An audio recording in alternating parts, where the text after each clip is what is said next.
एवं उत्तराखंड में आपका स्वागत है। मैं हूं सौरभ शर्मा। आइए नजर डालते हैं इस वक्त की सुर्खियों पर।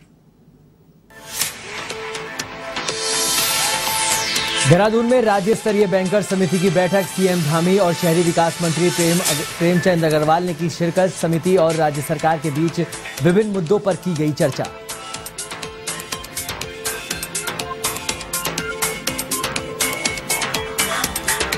देहरादून के नगर निगम सभागार में 33वां नेत्रदान पखवाड़ा कार्यक्रम। स्वास्थ्य मंत्री धन सिंह रावत ने किया शुभारंभ। नेत्रदान करने के प्रति लोगों को किया जागरूक।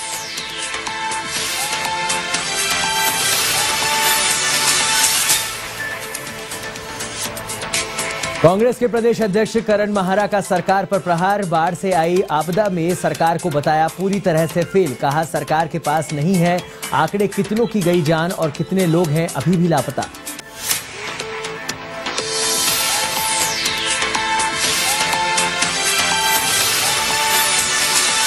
रुड़की के तांसीपुर गांव में वृद्ध महिला की गला काटकर हत्या। सूचना के बाद पुलिस ने लिया घटना का स्थल का जायजा। अपनी बेटी के साथ घर पर अकेली रहती थी वृद्ध महिला।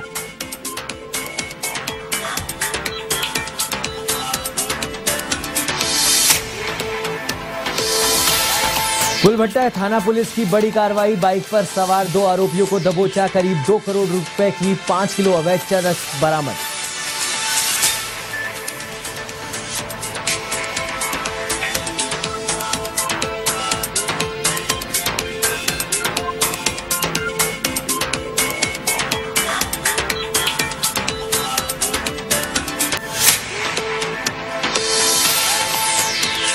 और अब खबर विस्तार से। उत्तराखंड के देहरादून में राज्य स्तरीय बैंकर समिति की बैठक हुई, जिसमें मुख्यमंत्री पुष्कर सिंह धामी के साथ शहरी विकास मंत्री प्रेमचंद अग्रवाल और बैंक के प्रतिनिधियों ने हिस्सा लिया। इस मौके पर प्रदेश में लोन स्थिति, केंद्र और राज्य सरकार की योजनाओं के बारे में चर्चा की गई। खासतौर से प्रधानमंत्री रोजगार सृजन योजना, मुख्यमंत्री स्वरोजगार योजना, वीरचंद्र सिंह गढ़वाली पर्यटन स्वरोजगार योजना के साथ कई योजनाओं के बारे में चर्चा की गई।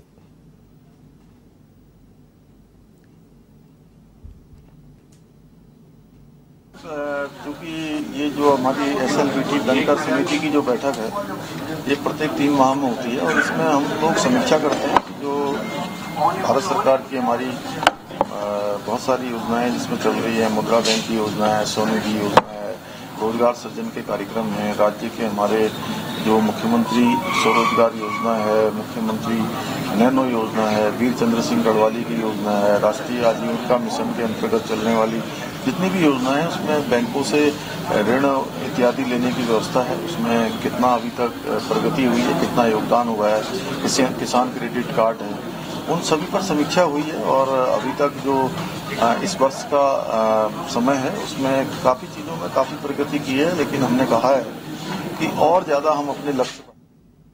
मुख्यमंत्री पुष्कर सिंह धामी ने उत्तराखंड अधीनस्थ सेवा चयन आयोग की स्नातक परीक्षा के पेपर लीक प्रकरण में सख्त रुख अपनाया है। आयोग की जिन परीक्षाओं में गड़बड़ी के साक्ष्य मिले हैं उन्हें निरस्त कर नए सिरे से चयन प्रक्रिया शुरू करने के निर्देश दिए गए हैं। उन्होंने परीक्षाओं में गड़बड़ी के दोषियों की गिरफ्तारी के साथ उनकी अवैध संपत्ति को जब्त करने और गैंगस्टर व PMLA में कार्रवाई के निर्देश दिए हैं।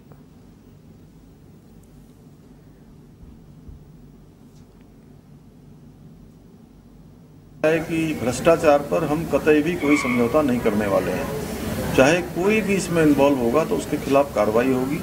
दूसरा जो एक ये जघन्य मैं कहूँगा कि एक तरह से ये बहुत संगठित रूप से जो ये अपराध हुआ है, इस अपराध को पूरी तरह से इसको खोलना, इसको लोगों को जो लोग इसमें शामिल हैं उनको जेल के अंदर डालना हमारी सरकार की प्राथमिकता है। और भविष्य में इस प्रकार की जो आपराधिक गतिविधियां हैं, इस प्रकार का आपराधिक काम है, ये भविष्य में न हो, इसलिए इस पर हम कठोर कार्रवाई। हमने STF को कल उनके अधिकारियों को कल बुलाया है, पूरी हमने बड़ी बैठक की है।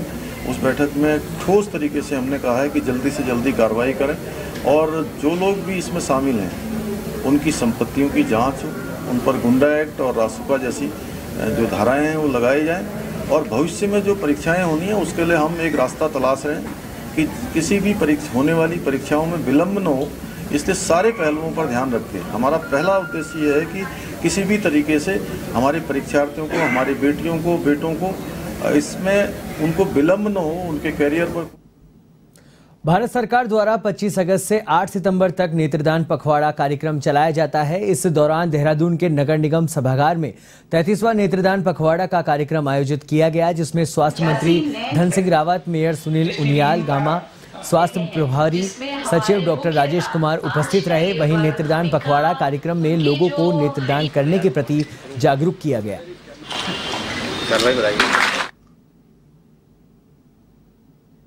पूरे देश में राष्ट्रीय नेत्रदान पखवाड़े के रूप में मनाया जा रहा है और आज हमने इसका शुभारंभ अपने देहरादून राजधानी में किया है। आज हमारे माननीय मेयर जी भी हमारे साथ में हैं, हमारे माननीय विधायक लोग भी शामिल हैं और इस पखवाड़े में हम पूरे प्रदेश में हर ब्लॉक स्तर पे, जिला मुख्यालय में, अपने हॉस्पिटलों में एक हर जगह एक बड़ा अभियान चला रहे हैं और लोगों को प्रेरित कर रहे हैं कि वो लोग जो स्वेच्छा से अपना नेत्रदान करना चाहते हैं उन लोगों के फॉर्म भी भराए जाएंगे और एक बड़ा अभियान हम पूरे प्रदेश में चला रहे हैं।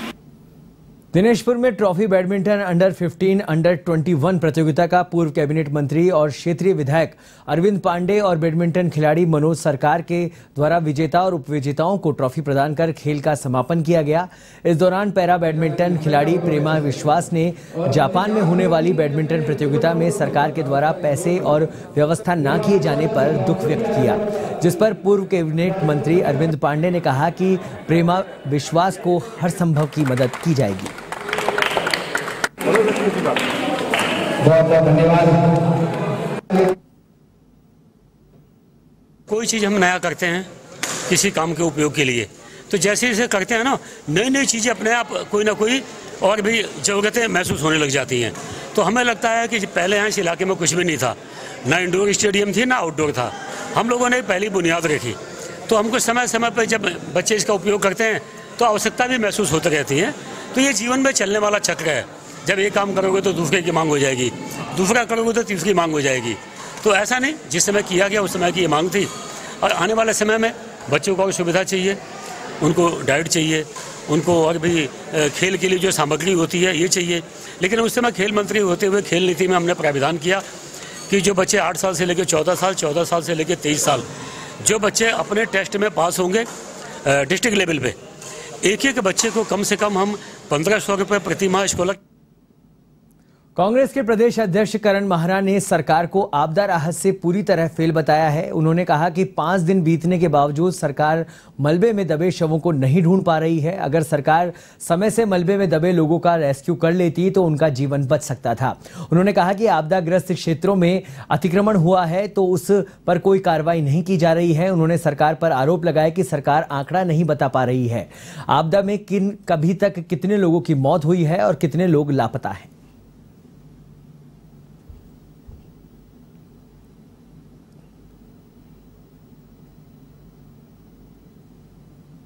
टोटल फेलियर है। एक तो जो कारण थे उन पर अभी तक कोई कार्रवाई नहीं हुई, जो अतिक्रमण हुआ है, और जो मैंने कहा था कि डंपिंग जोन नहीं होने का रीज़न रहा। आज 5वां दिन है, अभी तक बॉडीज रिकवर नहीं हुई है। जब इनको कोई अपना कार्यक्रम करना होता है जिससे ये लोग हाईलाइट हों, उसके लिए MI-17 आ सकता है, लेकिन जब इतनी भीषण हुई है और फौज से हमेशा मदद मांगी गई है, वहाँ पोकलैंड और JCBs अगर नहीं जा पा रही थी तो उनको MI-17 से उठा के पिक करके भी वहाँ डाला जा सकता था और एक काम शुरू होना चाहिए था। आज 5वां दिन है, अगर किसी मलबे में दबे हुए किसी व्यक्ति का जीवन बच भी सकता था, लेकिन अब संभावनाएं शून्य हो गई, क्योंकि इतने दिन से भूख और प्यास और ऑक्सीजन की कमी से कोई व्यक्ति बच नहीं सकता। उत्तराखंड हाईकोर्ट ने जिंदल ग्रुप सोसाइटी द्वारा इंटरनेशनल स्कूल बनाने के लिए नैनीताल में जमीन आवंटन के मामले में सुनवाई की और पूर्व में निर्माण पर लगी रोक को हटाते हुए कार्यदायी संस्था को स्कूल निर्माण करने के निर्देश जारी किए हैं। सुनवाई के दौरान अधिवक्ता अवतार सिंह ने कोर्ट को अवगत कराया कि स्कूल के बनने में क्षेत्र के बच्चों को बेहतर शिक्षा व अवसर मिलने के साथ ही स्थानीय लोगों को रोजगार भी मिलेगा।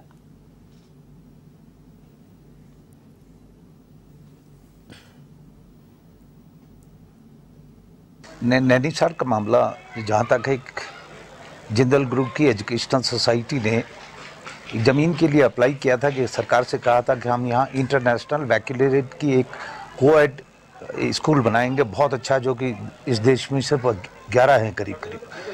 बहुत हाई स्टैंडर्ड का एक कोएड स्कूल बनाने की उन मंशा से वो सरकार के पास गए थे और सरकार ने बहुत स्ट्रिंजेंट कंडीशन के साथ उसमें उसको अलाउ कर दिया था। उन्होंने कंस्ट्रक्शन शुरू भी कर दिया था। वो ज़मीन जो है 93D की ज़मीन है, वो मतलब एक बंजर सरकारी ज़मीन है, उसमें कुछ भी नहीं है, खाली कोई जंगल नहीं, कुछ नहीं। तो सरकार को इतनी पावर थी, सरकार ने प्रांत के हित में, और सरकार ने ये भी कहा था कि भाई तुम यहाँ 70% यहाँ के लोगों को रोजगार दोगे और 30% जो एडमिशन होंगे पहाड़ के लोगों के होंगे, 10% उस इलाके के लोगों के होंगे। तो बहुत अच्छा स्कीम था।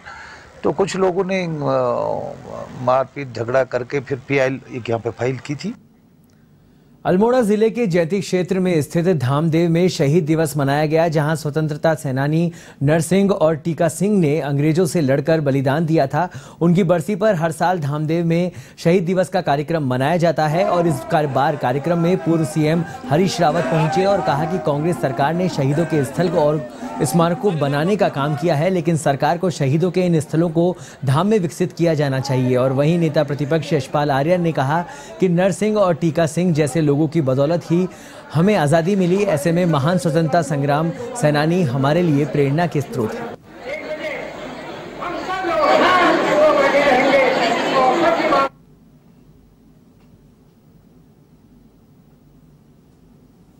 ये बड़ा अच्छा सुझाव है और सही स्मारकों को सब जगह बनाया भी गया है, ठीक है, बनाया गया है। हमने ये परंपरा स्टार्ट की थी 1980 से, तब से निरंतर जो है सभी स्थानों पर जहाँ जहाँ शहीद हुए हैं, जहाँ जहाँ देश की आज़ादी में बड़े पैमाने पर लोगों ने बलिदान दिया है, वहाँ स्मारक बनाए। हाँ, यदि इनको एक धाम का दर्जा दे करके किया जा सकता है, इस पर विचार किया जाना है। के खिलाफ, ब्रिटिश साम्राज्य के खिलाफ आवाज़ उठी और आज उनका योगदान इतिहास के पन्नों में है और निश्चित रूप से उनसे हमें प्रेरणा मिलती है, उनसे हमें ऊर्जा मिलती है। जो ब्रिटिश हुकूमत, इतना बड़ा साम्राज्य जहाँ सूरज नहीं डूबता था, उस साम्राज्य के खिलाफ, ब्रिटिश हुकूमत के खिलाफ जिन्होंने संघर्ष किया, त्याग किया, बलिदान किया, वो हमारे लिए प्रेरणा के स्रोत हैं। उनका योगदान, उनका समर्पण हम कभी नहीं भूल सकते हैं। आज मैं उनको नमन करने आया हूँ, उनको वंदन करने आया हूँ, उनको प्रणाम करने आया हूँ। साबिर पार्क के सालाना उर्स मेले में के मद्देनजर रुड़की की प्रशासनिक टीम ने सिंचाई विभाग की भूमि से अवैध अतिक्रमण को हटवाया। धनौरी मार्ग स्थित सिंचाई विभाग की जमीन लगे फड़ खोखे व झुग्गी झोंपड़ियों पर JCB गरजी। इस मौके पर रुड़की तहसीलदार समेत दरगाह प्रशासन, सिंचाई विभाग की टीम व अन्य संबंधित अधिकारी मौजूद रहे।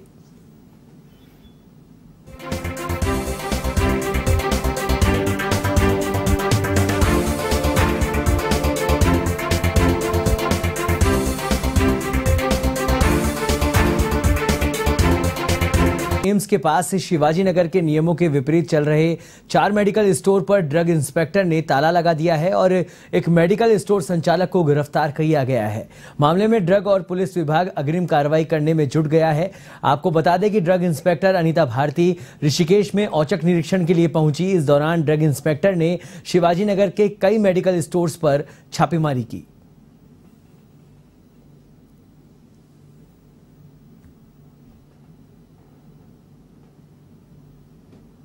देव हेल्थ केयर की लगातार शिकायतें मिल रही थी और जैसा कि कोतवाली ऋषिकेश द्वारा मुझे अवगत कराया गया था कि यहाँ पे जो है देव हेल्थ केयर के द्वारा कुछ जो नारकोटिक दवाएं हैं उनका कहीं दूसरी जगह से सेल परचेज करके लोगों को दिया जा रहा है। और आज हमने मौके पर पुलिस टीम के साथ हमने यहाँ पर रेड किया है, तो मेडिकल स्टोर पे तो ऐसा कुछ ज़्यादा मिला नहीं, बट इसके घर में से बहुत सारी दवाएं जो कि लगभग अभी तक काउंटिंग चल रही है हमारी, और 20-25 हज़ार के आसपास यहाँ पर ट्रामाडोल और अल्प्राजोलाम की दवाएं मिली हुई है और अभी कार्रवाई फिलहाल जारी है।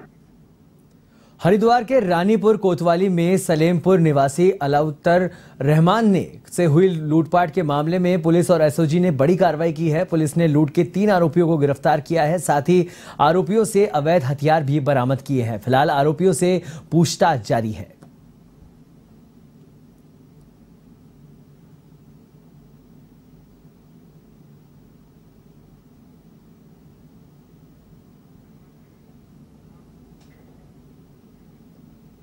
बाजपुर के बेरिया रोड स्थित ग्राम बद्रीपुर में रेलवे ट्रैक के किनारे एक युवक का शव संदिग्ध अवस्था में पड़ा हुआ दिखाई दिया। शव के मिलने से क्षेत्र में हड़कंप मच गया। वहीं घटना की सूचना मिलने पर पुलिस मौके पर पहुंची, जहां पुलिस ने शव को कब्जे में लेकर पोस्टमार्टम के लिए भेज दिया। वहीं लोगों ने शव की पहचान उत्तर प्रदेश के मलिक खानम निवासी विक्की के रूप में की है।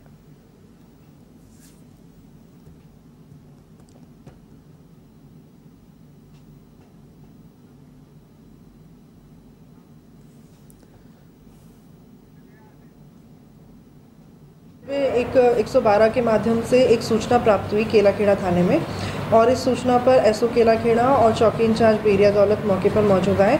वहाँ पर पहले से एक शव पड़ा हुआ था जो कि बहुत बुरी स्थिति में था। तो ऑलरेडी शव के साथ उसके मृतक के परिजन वहाँ पर मौजूद थे। उनके द्वारा बताया गया कि ये उनका पुत्र विक्की है जो कि 20 वर्षीय है और 2 दिन से घर से लापता था, और जिसकी वो लोग अपने स्तर से तलाश कर रहे थे। तो फिलहाल शव को कब्जे में लेकर पंचायतनामा भरा जा रहा है और पोस्टमार्टम के लिए भिजवाया जा रहा है। कोई तहरीर प्राप्त होने पर अग्रिम कार्रवाई की। रुड़की के तांसीपुर गांव में वृद्ध महिला की गला काटकर निर्मम हत्या कर दी गई। वृद्ध महिला अपने बेटे के साथ घर पर अकेली रहती थी। हत्या के वक्त मृतक महिला की बेटी घर से बाहर गई हुई थी। बेटी ने घर वापस आकर देखा तो वृद्ध महिला का शव लहूलुहान अवस्था में पड़ा मिला। वहीं इस घटना स्थल पर पहुंची पुलिस ने साक्ष्य जुटाने शुरू कर दिए। पुलिस ने मृतक के शव का पंचनामा कर शव को पीएम के लिए भेज दिया है।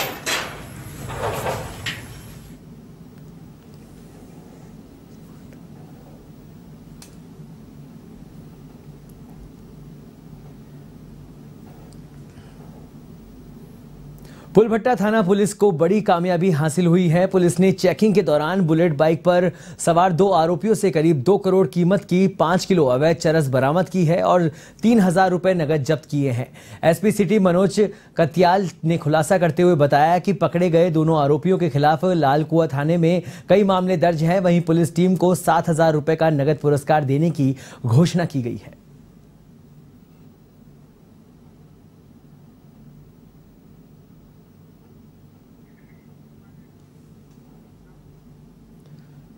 रुद्रपुर पुलिस और एसओजी की संयुक्त टीम ने ट्रक लूटकांड का खुलासा किया। इस मामले में पुलिस ने 4 लुटेरों को गिरफ्तार किया है, जबकि 3 आरोपी फरार हो गए हैं। पुलिस ने बताया कि पकड़े गए लुटेरे अंतर्राज्यीय गिरोह के सदस्य हैं। पुलिस ने लूटा गया ट्रक भी बरामद कर लिया है। वहीं आरोपियों से 3 तमंचे, 5 कारतूस, 2 मोबाइल, 37,000 की नकदी और लूट से में प्रयुक्त कार बरामद भी की गई है।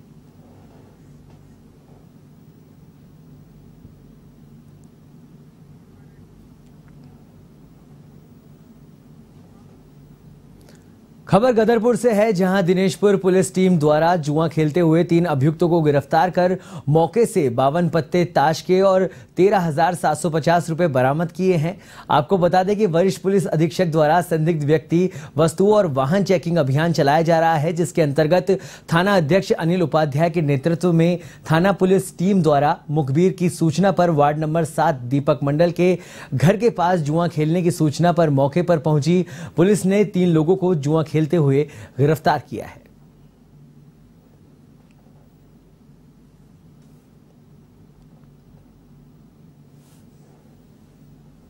ये वार्ड नंबर 7 की बात है, दिनेशपुर क्षेत्र में। ये दीपक मंडल के घर के पास की सूचना हमें मुखबिर द्वारा मिली गई थी, जिसमें हमारी पुलिस टीम द्वारा वहाँ पे छापेमारी करी। छापेमारी में हमें कुछ लोग जिसकी संख्या 3 है, इनके पास 52 पत्ते थे ताश के और 11,200 रुपये फड़ में, और इनकी जामा तलाशी से 2550 रुपये हमें बरामद हुए हैं। ये कुल धनराशि 13,750 रुपये हमें बरामद हुई है। और इसमें 3 ये अभियुक्त दीपक मंडल, बलदेव उर्फ देबू और अशोक ये मंडल सन ऑफ जितेंद्र मंडल, ये 3 अभियुक्त हमने गिरफ्तार करे हैं और 13 जी एक्ट के तहत इनके खिलाफ मुकदमा पंजीकृत किया गया। कुमाऊं क्षेत्र के बागेश्वर में भारतीय मजदूर संघ की जिला इकाई ने अधिकारी और कर्मचारियों पर भ्रष्टाचार के गंभीर आरोप लगाए हैं और जिला अधिकारी रीना जोशी को